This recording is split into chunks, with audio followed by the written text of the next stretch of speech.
My name is James Milton, and I am a creative technologist, and I work at Hypersolid. Now, as a creative technologist, it's my job to be aware of the current and latest technologies. And with that, it's then my responsibility to build proof of concepts and prototypes. Now, recently, I've been especially busy. And the reason for that has been that my entire workflow, how I build and what I build, has been disrupted. The disruption has been the most profound that I've ever experienced at any other point in my career. And that is to do with the extraordinary advancements that are happening in AI. And so today, what I want to do is tell you a little bit about how myself and my colleagues at Hypersolid have been navigating through this new AI era. To first of all set the scene, this is where I work. It's Hypersolid's Innovation Lab. Now, it's a very important place to me because it's not like your traditional working place. It's here where we test, break, and try to create new technology. And what makes it special as well is that we're not like a traditional team where we have cost centers and project managers. We, myself and my colleagues, a small team, have full creative freedom to build whatever we want. And so if you're thinking that this sounds like the best dream job ever, then you're not wrong. Now, this room has weathered all sorts of different hype cycles over the years. The dot-com boom, although I was not there during that period, but more recently, the era of the metaverse, where we, myself and my colleague and our talented interns, experimented with all sorts of different mixed reality and virtual reality hardware and software.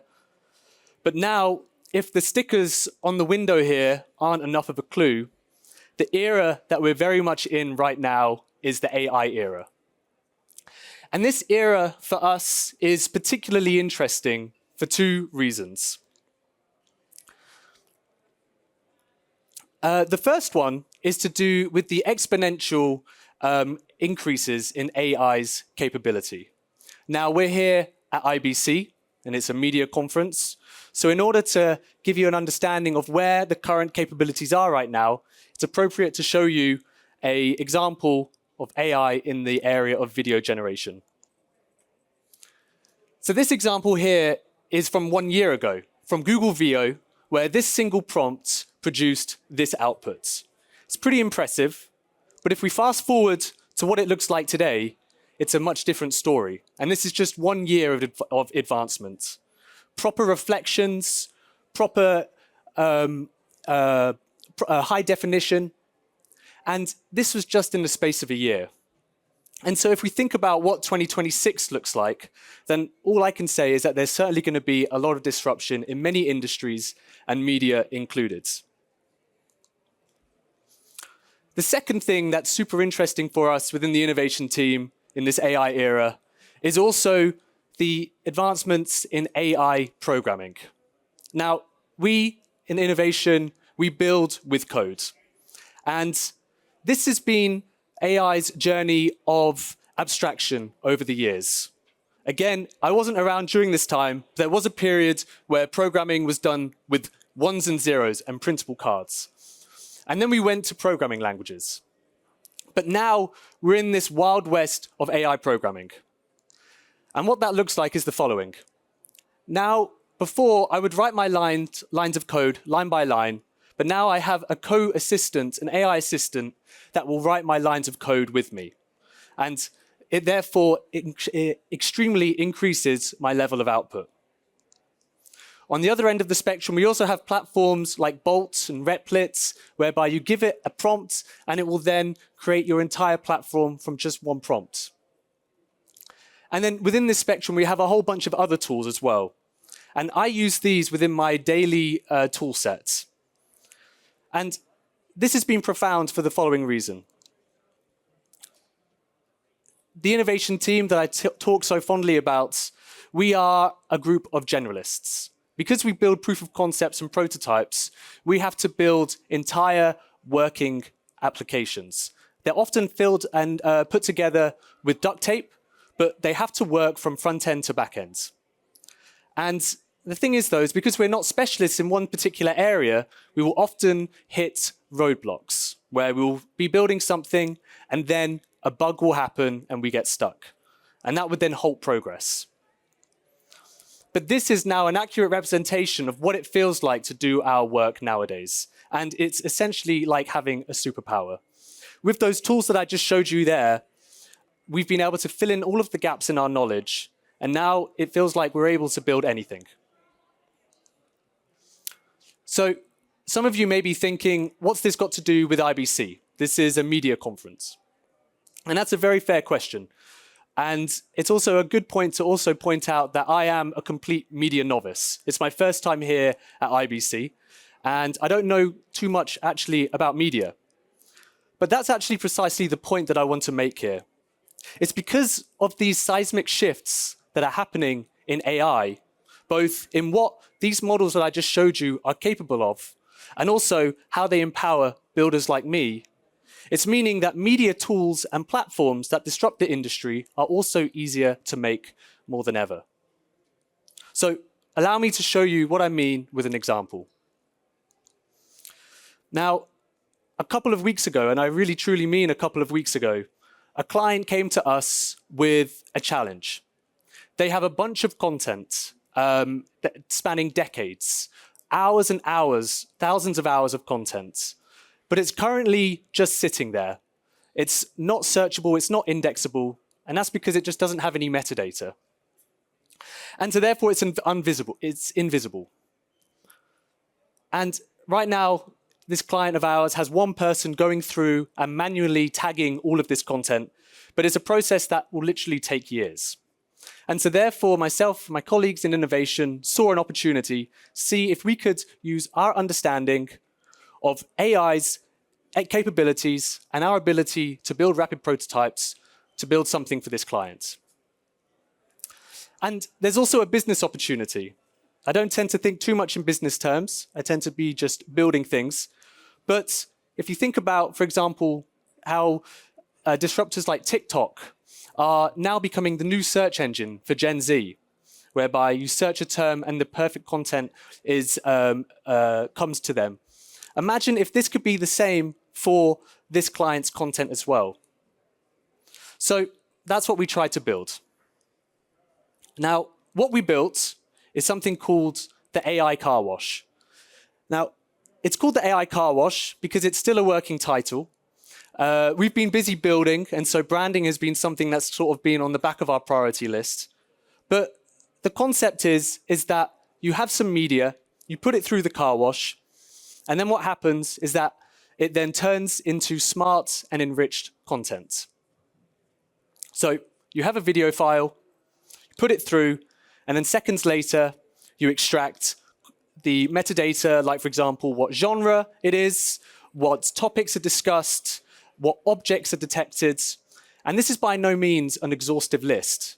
Because of the flexibility of AI models, this could also be tailored to whatever the requirements are of the client.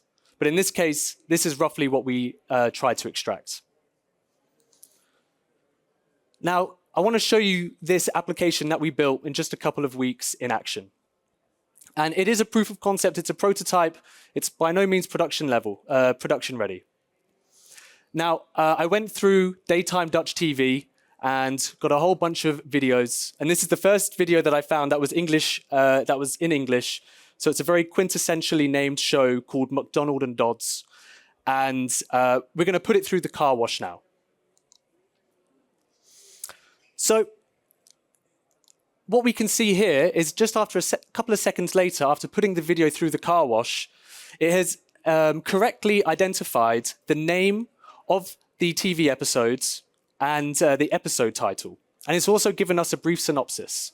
Now, this is just scratching the surface, but imagine how much hours time spent this alone makes. But then it also goes much deeper. The AI has correctly extracted all of this other rich data from the video, such as the people, the locations, and also different actions. So here what I'm going to do is select on eating, and then once I select on that, it's also then going to take me to that point in the video where this character is eating a sweet of some sort.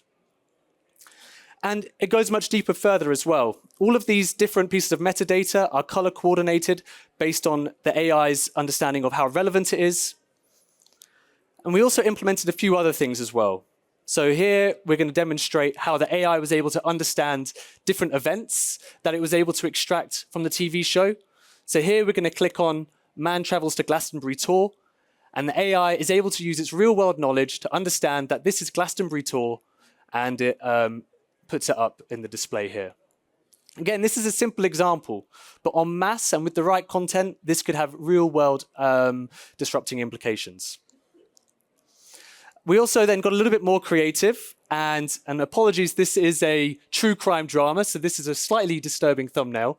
But what we asked the AI to do as well is decide on some appropriate thumbnails that it could also select for the episode.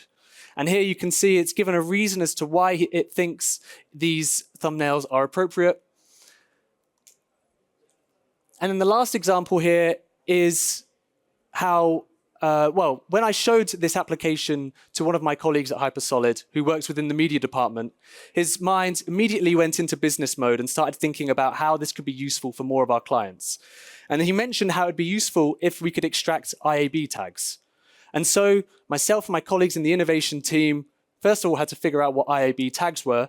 But then in that afternoon, we were able to implement this feature where it was able to identify correctly different IAB taxonomy tags, and also appropriate parts of the video where ad break options would be appropriate, and also content age classification. So that in itself is quite powerful and could be very useful for many people.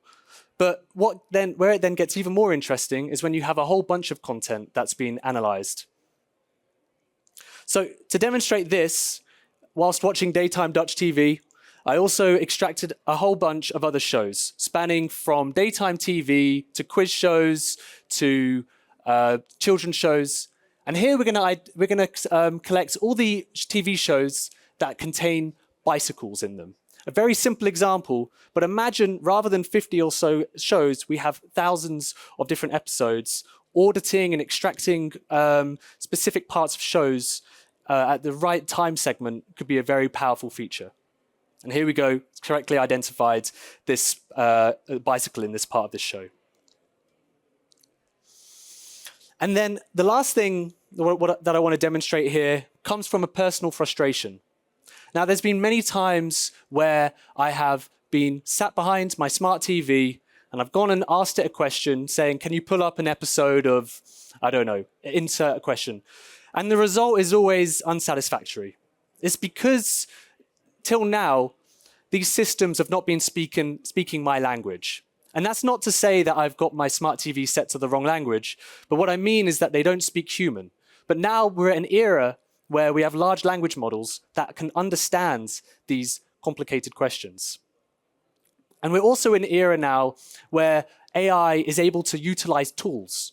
We have protocols like MCP, Model Context Protocol, which is what we implemented here.